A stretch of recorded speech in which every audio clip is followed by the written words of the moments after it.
देखिए, वायरसेस जो होती हैं ये अटैक ही तब करती हैं कि जब आपकी इम्यूनिटी बहुत कम होती है। अगर ये अटैक कर लें तो तब ये आपको नुकसान पहुंचाती हैं। अगर आपकी इम्यूनिटी स्ट्रांग होती है तो ये आपका कुछ नहीं बिगाड़ सकती। हमारे यहाँ आपने देखा होगा कि अक्सर फ्लू होता रहता है। फ्लू भी वायरसेस की वजह से होता है, और जिन लोगों की इम्यूनिटी स्ट्रांग होती है उनको फ्लू नहीं होता। और अगर हो जाए तो हम कहते हैं जो कॉमन कोल्ड होती है वो 3 दिन में ठीक हो जाती है। फिर फ्लू की बहुत सी किस्में हैं जो कुछ ख़तरनाक भी हो सकती हैं। अगर आप वैक्सीनेशन करा लेते हैं तो आप बेहतर हो जाते हैं। आज स्पेसिफ़िकली मैं बात करना चाहता हूँ हमारे ऐसे लोग जो स्पेशल लोग हैं, जो जिनको माजूरियाँ हैं। अब जिनको माजूरियाँ होंगी वो ऐसे लोग जो बेड रिडन हैं ख़ास तौर पे, या जो व्हील चेयर बाउंड हैं, तो उन्हें अपनी इम्यूनिटी बूस्ट रखने के लिए क्या क्या करना चाहिए। मैं लंबी चौड़ी बातें नहीं बताऊंगा, 3-4 टिप्स आपको बता रहा हूँ।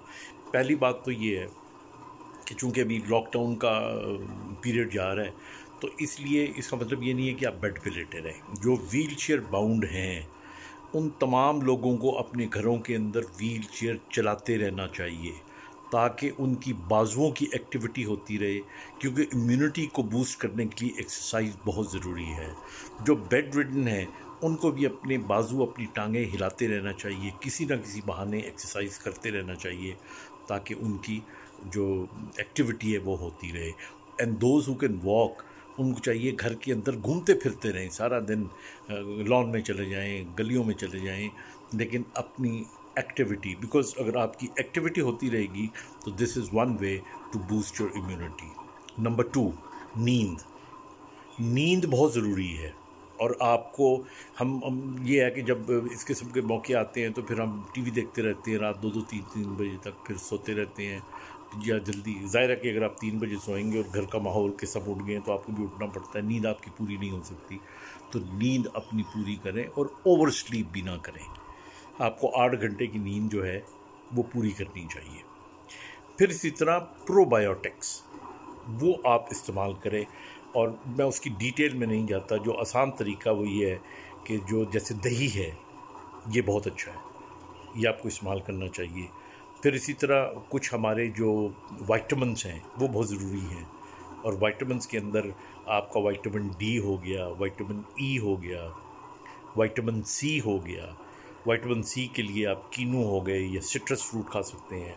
विटामिन डी के लिए आप घी का इस्तेमाल कर सकते हैं, दूध का इस्तेमाल कर सकते हैं।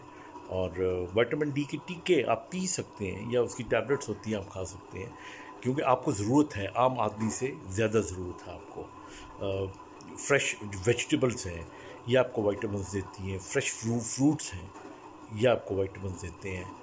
और फिर इसके बाद मैं आपको बताऊं कि स्ट्रेस, ये जो टेंशन है ये, और बहुत ज़्यादा हर वक्त टीवी के साथ चिपके रहना और देखते रहना कि क्या हो गया, खुदा न खासा जिस तरह स्कोर देख रहा होता है आदमी, अच्छा अब इतना हो गया, अब इतना हो गया, इससे टेंशन बढ़ती है।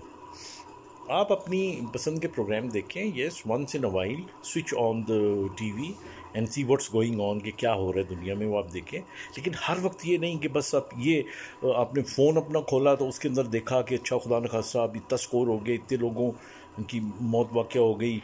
ये सारी टेंशन आपके दिमाग में बैठेगी और ये आपकी इम्यूनिटी को लो करती है। आप इम्यूनिटी को बेहतर करने के लिए जो एंटरटेनिंग प्रोग्राम्स हैं, स्पोर्ट्स हो गई, आप जो भी आपके पसंद के होते हैं वो आप देखें। मेडिटेट करें, और बेहतरीन तरीका मेडिटेशन का जो है वो नमाज है। और नमाज भी आप इस तरह पढ़ें कि वाकई उस वक्त आप अल्लाह से हम कलाम हों, जिस तरह आप अल्लाह से बात कर रहे हैं, या आप अल्लाह के साथ आपका उतना गहरा ताल्लुक़ हो गया हो। तो ये this is the best form. और फिर तवक्कल। तवक्कल इम्यूनिटी को इतना स्ट्रॉन्ग करता है, इतना स्ट्रॉन्ग करता है आपको। जब आपको पता हो कि मेरा अल्लाह मेरे साथ है, तो आप सोचिए फिर आपकी इम्यूनिटी बूस्ट अप हो जाती है। मैं अभी इतना वक्त नहीं है क्योंकि मैं छोटी वीडियोस बनाता हूँ।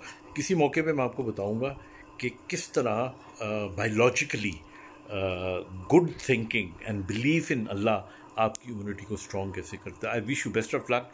ये छोटी बातें, इनका ध्यान रखिएगा।